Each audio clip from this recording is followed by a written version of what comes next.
Good morning students, गुरु classes में आपका स्वागत है। आज मैं क्लास 9 के यूनिट 1 नंबर सिस्टम का चौथा वीडियो लेकर प्रस्तुत हूँ। इस वीडियो में हम लोग सीखने वाले हैं expressing A recurring decimal in the form of p/q। कैसे हम लोग एक रेकरिंग डेसिमल को, जिसको हम लोग non terminating and repeating decimal भी कहते हैं, p/q के फॉर्म में एक्सप्रेस कर सकते हैं, वो हम लोग आज के इस वीडियो में सीखेंगे। कोई भी नंबर जिसे हम लोग p/q के फॉर्म में एक्सप्रेस कर सकते हैं उसे हम लोग रैशनल नंबर कहते हैं। ये आप सब जानते हैं। ये रैशनल नंबर का डिफिनेशन है कि number in the form of p/q is called rational number. इससे यहाँ पे क्लियर होता है कि रेकरिंग डेसिमल भी हमारा रैशनल नंबर है, क्योंकि रेकरिंग डेसिमल को जो non terminating and repeating decimal होता है हम लोग p/q के फॉर्म में एक्सप्रेस कर सकते हैं, इसलिए रेकरिंग डेसिमल भी हमारा रैशनल नंबर होता है। ये मैंने आपको रियल नंबर्स के सबसे पहले वीडियो में बता दिया था। तो ज़्यादा देर न करते हुए हम लोग आज के इस वीडियो को शुरू करते हैं और देखते हैं कि कैसे हम लोग रेकरिंग डेसिमल को रैशनल नंबर के फॉर्म में एक्सप्रेस कर सकते हैं। क्वेश्चन है हमारा, express each of the following as a fraction. Fraction means p/q और रैशनल नंबर। हमें क्वेश्चन में दिया गया है ईच ऑफ द फॉलोइंग। पहला क्वेश्चन यहाँ पे है, और भी क्वेश्चंस हैं इसमें। हमें क्या करना है, दिए हुए क्वेश्चंस को एक्सप्रेस करना है p/q के फॉर्म में। पहला क्वेश्चन है 0.3 बार। बार का मतलब यहाँ पे हुआ जो टर्म रिपीट करता है, इसे हम लोग रेकरिंग करते हैं तो इसको रेकरिंग कहते हैं। यहाँ पे बार भी पढ़ा जाता है इसको। मीन्स 3 नंबर जो है जिसके ऊपर ये रेकरिंग का साइन होता है ना, वो टर्म रिपीट करता है। यहाँ पे एक टर्म मैं बताना चाहूँगा, length of period. Length of period. किसी भी डेसिमल में जितने नंबर रिपीट करते हैं खुद को, वो हमारा लेंथ ऑफ पीरियड कहलाता है। जैसे यहाँ पे आप देखिए 3 के ऊपर एक रेकरिंग है, इट मीन सिर्फ 3 यहाँ पे रिपीट करेगा, तो एक डिजिट है हमारा, तो लेंथ ऑफ पीरियड इस केस में हमारा हो जाएगा 1। लेंथ ऑफ पीरियड का मतलब क्या हुआ कि जितने डिजिट किसी भी डेसिमल नंबर में, non terminating and repeating decimal में जितने डिजिट रिपीट करता है खुद को, वो नंबर ऑफ डिजिट हमारा क्या कहलाता है, लेंथ ऑफ पीरियड। अगर यहाँ पे 3, 1, 2, 5 पे रेकरिंग होता तो हम लोग उसको लेंथ ऑफ पीरियड कितना होता, 4 होता, क्योंकि 3, 1, 2, 5 मीन्स 4 डिजिट है वो रिपीट कर रहा है, इसलिए लेंथ ऑफ पीरियड 4 हो जाएगा। बट इस केस में क्या है, हम लोग देख रहे हैं यहाँ पे सिर्फ 3 पे रेकरिंग है, इट मीन्स 1 डिजिट रिपीट करेगा, तो हमारा लेंथ ऑफ पीरियड 1 हो जाएगा। अब हम लोग क्वेश्चन को देखते हैं।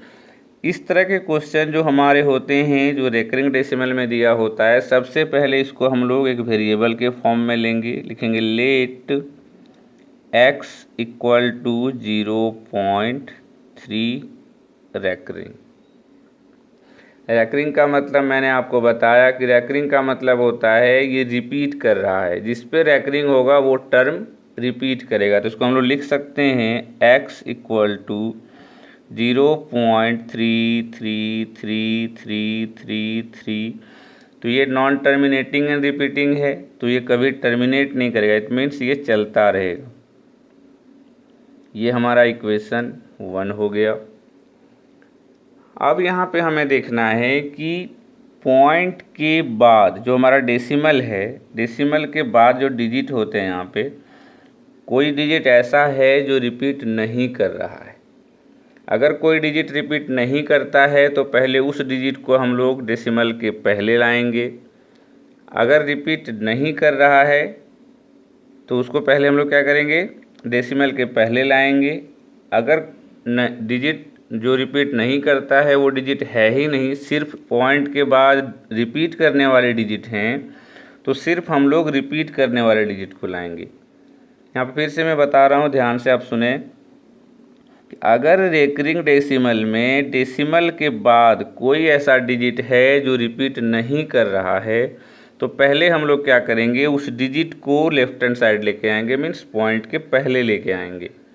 और अगर ऐसा डिजिट नहीं है, पॉइंट के बाद सारे डिजिट ऐसे हैं जो रिपीट कर रहे हैं, तो सारे डिजिट को हम लोग एक साथ लेफ्ट हैंड साइड लेके आएंगे। तो इस केस में क्या हम लोग देख रहे हैं कि पॉइंट के बाद सिर्फ वन डिजिट है और वो खुद को रिपीट कर रहा है। इट मीन्स हमें सिर्फ रिपीटिंग डिजिट को लाना है। तो कितने डिजिट हैं जो रिपीट कर रहे हैं, तो सिर्फ वन डिजिट है जो रिपीट कर रहा है। जितने डिजिट होते हैं उतने जीरो से आपको इंटू करना पड़ता है, क्योंकि अगर हम 10 से इंटू करेंगे तो वन डिजिट इधर शिफ्ट होगा। जैसा कि आप जानते हैं कि 0.2 इंटू 10 अगर हम लोग करें तो क्या हो जाएगा, ये कैंसल आउट होगा डेसिमल, तो ये 10 होगा, 10 कैंसल आउट 2 हो जाएगा। अगर हम विदाउट पॉइंट को रिमूव किए अगर हम इसको मल्टीप्लाई करते तो भी ये हमारा 2 आता। इट मीन्स क्या हुआ, जब डिजिट के बाद डेसिमल के बाद हमारा एक डिजिट था, 10 से जब इंटू किए तो ये जो डिजिट था हमारा वो डेसिमल के पहले आ गया। तो जितने जीरो से मीन्स 1 के साथ जितने जीरो से आप मल्टीप्लाई करते हैं, पॉइंट के बाद का डिजिट हमारा लेफ्ट हैंड साइड में शिफ्ट होते चला जाता है। पॉइंट हमारा जो होता है वो राइट हैंड साइड शिफ्ट होते चला जाता है। जितना जीरो से आप मल्टीप्लाई करेंगे, पॉइंट हमारा उतना digit right hand side shift हो जाएगा। यहाँ पे हम क्या करेंगे, हमें सिर्फ वन डिजिट को लेफ्ट हैंड साइड लाना है, क्योंकि हमारा सिर्फ वन डिजिट रिपीटिंग है। तो हम लोग क्या करेंगे, यहाँ पे 10x इक्वल टू 10 से इंटू करने के बाद क्या होगा, ये पॉइंट एक जीरो है यहाँ पे, तो वन डिजिट शिफ्ट होगा तो हो जाएगा 3.3333। ये तो नॉन टर्मिनेटिंग है तो ये भी चलता रहेगा। इक्वेशन 2। अब हमें क्या करना है, आप ध्यान से देखें कि हमारा जो पॉइंट के बाद का जो नंबर है, दोनों केस में इक्वेशन 1 इक्वेशन 2 में दोनों सेम है। जब ये सेम आ जाएगा तो हम लोग क्या करेंगे, सेकंड इक्वेशन में से फर्स्ट इक्वेशन को माइनस करेंगे, लिखेंगे ऑन सब्ट्रैक्टिंग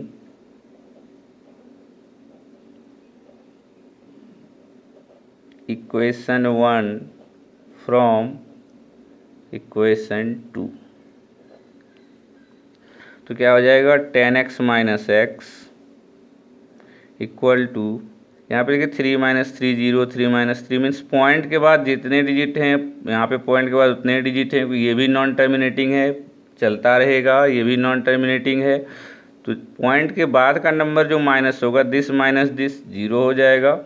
और पॉइंट के पहले हमारा क्या है, 3 माइनस यहाँ पे 0 है, तो हो जाएगा 9x equal to 3, x equal to 3/9, 3 1 जा 3, 3 3 जा 9 इक्वल टू 1/3। तो हमने क्या किया, दिया हुआ जो हमारा रैकरिंग डेसिमल था उसे हमने p/q के फॉर्म में एक्सप्रेस कर दिया है।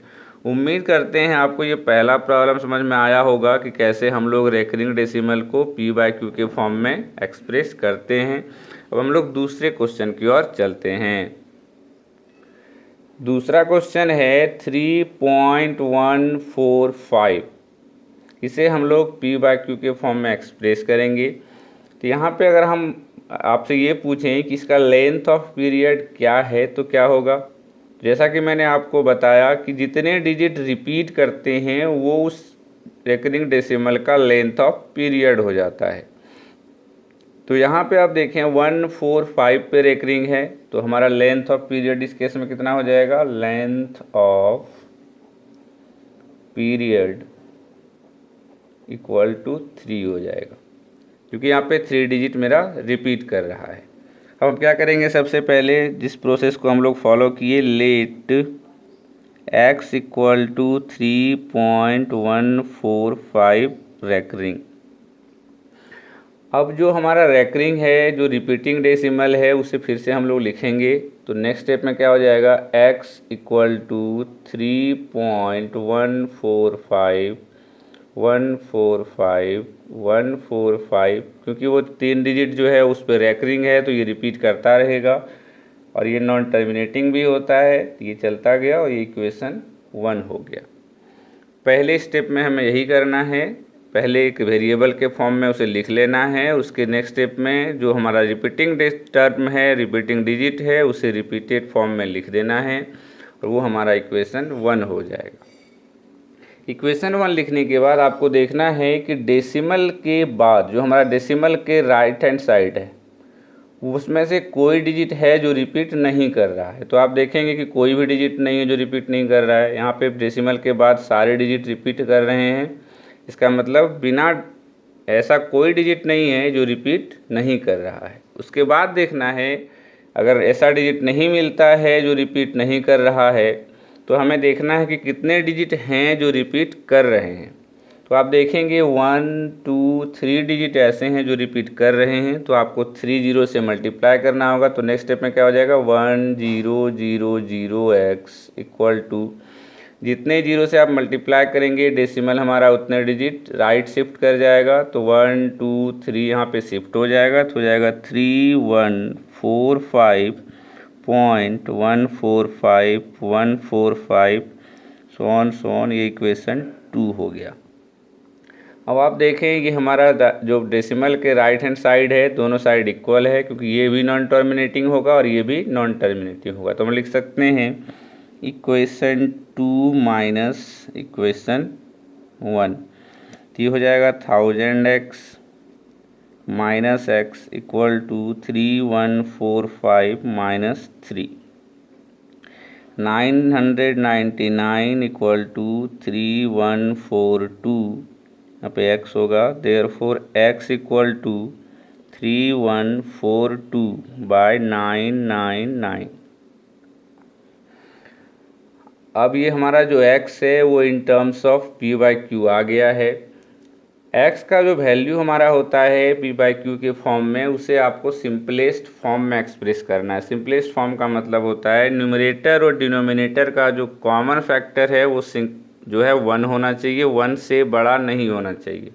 अगर दोनों नंबर में सिर्फ कॉमन जो है हमारा अगर दोनों नंबर का जो HCF है हमारा वो 1 होता है तो उसे हम लोग कहते हैं ये सिंपलेस्ट फॉर्म में है। यहाँ पे आप देखें 3 1 4 4 8 2 10 3 के टेबल में नहीं होगा। 9 9 9 ये भी 3 के टेबल में है बट ये नहीं है। इसका मतलब ये डिविजिबल नहीं होगा। उम्मीद करते हैं आपको ये भी प्रॉब्लम समझ में आ गया होगा। हम लोग आज के इस वीडियो के अंतिम क्वेश्चन की ओर चलते हैं। इस वीडियो का अंतिम क्वेश्चन है 2.573। यहाँ पे रेकरिंग आप देख रहे हैं सिर्फ 73 पे है तो इसका जो लेंथ ऑफ पीरियड कितना होगा 2 हो जाएगा क्योंकि 2 डिजिट पे रिपीट हो रहा है ये। सबसे पहले हम लोग क्या करेंगे लेट करेंगे। लेट x इक्वल टू 2.573 पे रेकरिंग होगा। फिर नेक्स्ट स्टेप में मैंने आपको बताया जो रिपीटेड है डिजिट उसको लिखेंगे तो 2.5737373 ये रिपीट करते रहेगा। इक्वेशन 1 हो जाएगा हमारा। उसके बाद हमें देखना है कि पॉइंट के बाद जो हमारा राइट हैंड साइड में है उसमें कोई डिजिट ऐसा है जो रिपीट नहीं कर रहा है। अगर वैसा डिजिट है तो उसे पहले हम लोग लेफ्ट हैंड साइड लेके आएंगे। तो यहाँ पे आप देखेंगे 5 ऐसा डिजिट है जो रिपीट नहीं कर रहा है। तो कितने डिजिट हैं जो रिपीट नहीं कर रहे हैं? सिर्फ 1 डिजिट है जो 5 है। तो पहले हम लोग 5 को लेफ्ट हैंड साइड लेके आएंगे। तो इस पॉइंट को हमें यहाँ लाना होगा। इट मीन्स 1 डिजिट शिफ्ट करना है तो 10 से हम लोग इंटू करेंगे। 10x इक्वल टू हो जाएगा 25.737373। ये नॉन टर्मिनेटिंग है। ये इक्वेशन 2 हो गया। उसके बाद हमें क्या करना है जो रिपीटिंग डेसिमल है उसे लेके आना है। सबसे पहले क्या करेंगे हम लोग एक वेरिएबल मान लेंगे। उसके बाद चेक करेंगे कि इसमें से पॉइंट के राइट साइड में कोई डिजिट है जो रिपीट नहीं कर रहा है। अगर ऐसा डिजिट है तो उसे लेफ्ट हैंड साइड में लाना है आपको। अगर ऐसा नहीं है तो हम लोग सिर्फ रिपीटेड डेसिमल को लेके आएंगे। और अगर है जैसे यहाँ पे देखिए 5 ऐसा डिजिट है जो रिपीट नहीं कर रहा है इसलिए पहले मैंने उसको लेके आया यहाँ पे 5। उसके बाद हम क्या करेंगे जो रिपीटिंग डेसिमल है रिपीटिंग डिजिट है उसको लेके आएंगे। जैसा कि मैंने पिछले क्वेश्चन में हम लोगों ने सीखा कि पहले हम लोग क्या करते हैं, रिपीटिंग डिजिट को लेके आते हैं। वहाँ पे जो था नॉन रिपीटिंग डिजिट नहीं था पॉइंट के बाद, इसलिए हम लोग डायरेक्ट रिपीटिंग डिजिट को लेके आते थे। बट इस क्वेश्चन में क्या है कि यहाँ पे नॉन रिपीटिंग डिजिट है, तो पहले उसको लेके आएंगे, नेक्स्ट स्टेप में जो रिपीटिंग डिजिट है उसको लेके आएंगे। तो यहाँ पे हमने क्या किया, 5 नॉन रिपीटिंग डिजिट था तो उसको हम लोग लेके आए लेफ्ट हैंड साइड, तो 1 डिजिट शिफ्ट किया तो 10 से इंटू कर दिए। उसके नेक्स्ट स्टेप में क्या होगा, 7373 2 डिजिट रिपीट कर रहा है, तो हम लोग लिख सकते हैं 1000x। 10 पहले से है हमारा और 2 डिजिट फिर से शिफ्ट करना है डेसिमल को, क्योंकि ये रिपीट कर रहा है, तो ये हो जाएगा 0.73 यहाँ पे आएगा, तो 20 यहाँ पे इंक्रीज कर जाएगा।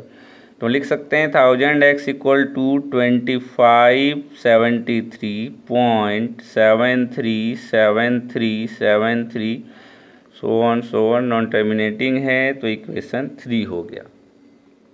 अब आप देखें इक्वेशन 2 और इक्वेशन 3 में पॉइंट के बाद का डिजिट सेम है, तो हम लिख सकते हैं इक्वेशन 3 माइनस इक्वेशन 2, तो ये हो जाएगा 1000x minus 10x equal to 2573 minus 25, 990x equal to 2548।